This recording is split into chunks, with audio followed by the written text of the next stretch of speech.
Praise the lord. అంత బాగున్నారు కదా? దేవుడు మనల్ని ప్రేమించి ఈ పునరుద్ధాన దినాన్ని ఇచ్చాడు. దాన్ని బట్టి దేవుని స్తుతిద్దాం, ఆరాధిద్దాం. వాక్యానికి వెళ్ళే ముందు ప్రార్థించుకుందాం. పరిశుద్ధుడానికి స్తోత్రాలు.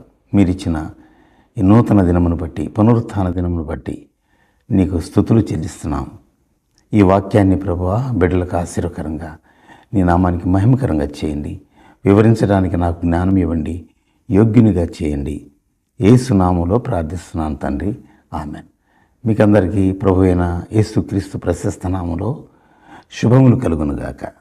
ఇవాటి వాక్య భాగం పేతురు రాసిన మొదటి పత్రిక 3వ అధ్యాయము 9వ వచనం.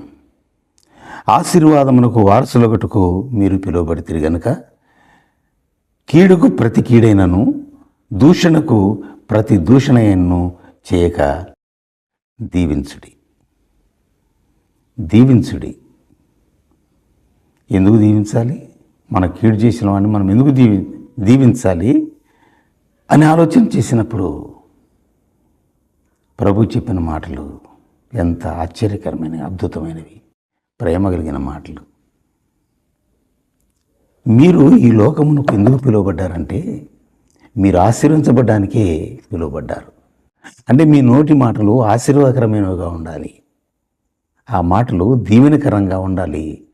అలా ఉన్నప్పుడు మీరు దీవించబడతారు, ఆశీర్వించబడతారు.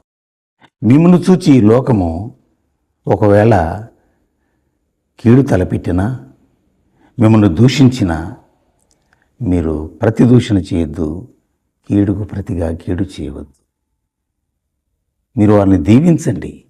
కారణం ఏంటంటే మీ నోటి మాటలు శక్తి కలిగినవి, మీ నోటి మాటలు బలము కలిగినవి. మీ నోట వచ్చిన మాట కార్యం జరగకుండా తిరిగి రాదు. ఎందుకంటే మీరు నా బిడ్డలు కాబట్టి. ఈ లోకమే పాపభూషితం కనుక ఈ లోకంతో స్నేహం చేసేవారి నుండి వచ్చే మాటలు దూషణ మాటలే. వారి హృదయాలలో అసూయ, స్వార్థం నిండి ఉంటుంది మిమ్మల్ని చూచినప్పుడు. ఎందుకంటే మీరు ఆశీర్వించబడినటువంటి బిడ్డలు. ఇశ్రాయేలు జనాంగానికి,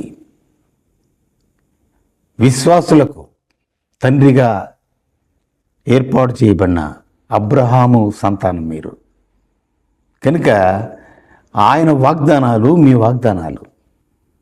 ఆయనను ఎలా దీవించాడో మిమ్మల్ని కూడా అలాగే దీవిస్తాడు దేవుడు.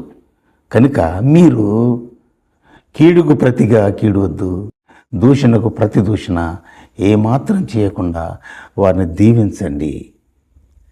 దానికి ప్రతిఫలం వాళ్ళే పొందుకుంటారు. మీరు ఎప్పుడు దీవించబడుతూనే ఉంటారు. మీరు దిగులు పడవలసిన అవసరము లేదు. మరొక మాట అంటాడు లూకా సువార్త 6వ అధ్యాయము 28వ వచనంలో, మిమ్మల్ని శపించు వారిని దీవించండి, మిమ్మల్ని బాధించు వారి కోసం ప్రార్థించండి. యేసయ్యలో ఎంత గొప్ప కరుణ కటాక్షాలు ఉన్నాయో చూడండి. మనం ఇతరుల మీద రివెంజ్ తీర్చుకోవాలనుకుంటాం, కక్ష సాధించాలనుకుంటాం. ఇది లోకము తీరు. కానీ దేవుని బిడ్డలు అలా అనుకోకూడదు, అలా అనకూడదు. ఒకవేళ హింసిస్తే వారిని దీవిద్దాం. లేదు, మనల్ని బాధించి శపిస్తే వారి కోసం ప్రార్థన చేద్దాం, వారిని దీవిద్దాం. ఇది యేసయ్య మనకు నేర్పినటువంటి పాఠాలు. కనుక ఆయన బిడ్డలమైన మనం ఈ లోకంలో ఉంటున్నప్పుడు అసూయపరులు అనేక మాటలు మాట్లాడుతుంటారు. వారిని మనము లెక్క చేయాల్సిన అవసరం లేదని ప్రభువు చెప్తున్నాడు. మేము హింసించు వారిని దీవించండి, మీరు దీవించండి, కానీ వారిని మాత్రం శపించవద్దు. అలా చేయటం వల్ల మీరు ఆశీర్వదించబడతారు, మీరు అభివృద్ధి చెందుతారు, మీ కుటుంబాలు ఆశీర్వాదాలకు వారసులవుతారు. ఈ విధంగా మన జీవితాన్ని కొనసాగించాలని దేవుడు కోరుకున్నాడు. మనం ఈ లోకపు వారం కాదు కదా, పరలోక వారసులము. మన ప్రయాణమంతా పరలోకం వైపే. ఆ గమ్యం మనది, అది మన గమ్యం. అక్కడికి వెళుతున్నప్పుడు ఈ లోకము సహించలేదు. మనల్ని దీవించి దేవుడు అభివృద్ధి చెందుతున్నప్పుడు ఈ లోకపు అసూయతో ఉంటుంది, ద్వేషిస్తుంటుంది, కీడు చేయాలని ప్రయత్నిస్తుంది. కానీ ఆయన బిడ్డలమైన మనము వారి కోసం ప్రార్థించటము, వారిని దీవించటము ధ్యేయంగా పెట్టుకొని మన ఈ జీవిత యాత్రను పరమకాణను చేరు వరకు కొనసాగిద్దాం. ప్రభువును మనకు ఆ రీతిగా సహాయం చేయనుగాక. ప్రార్థన చేసుకుందాం. పరిశుద్ధుడానికి స్తోత్రాలు. ఈ మాటలు, ఈ వాక్యము మీరు మాకు అనుగ్రహించినందుకు వందనాలు. ఇంతవరకు ఎవరి మీదైనా ద్వేషము ఉన్నట్లయితే వారిని మేము దీవించడం నేర్పించడానికి వందనాలు నాయన. వారి కోసం ప్రార్థించడానికి నేర్పినందుకు నీకు వందనాలు.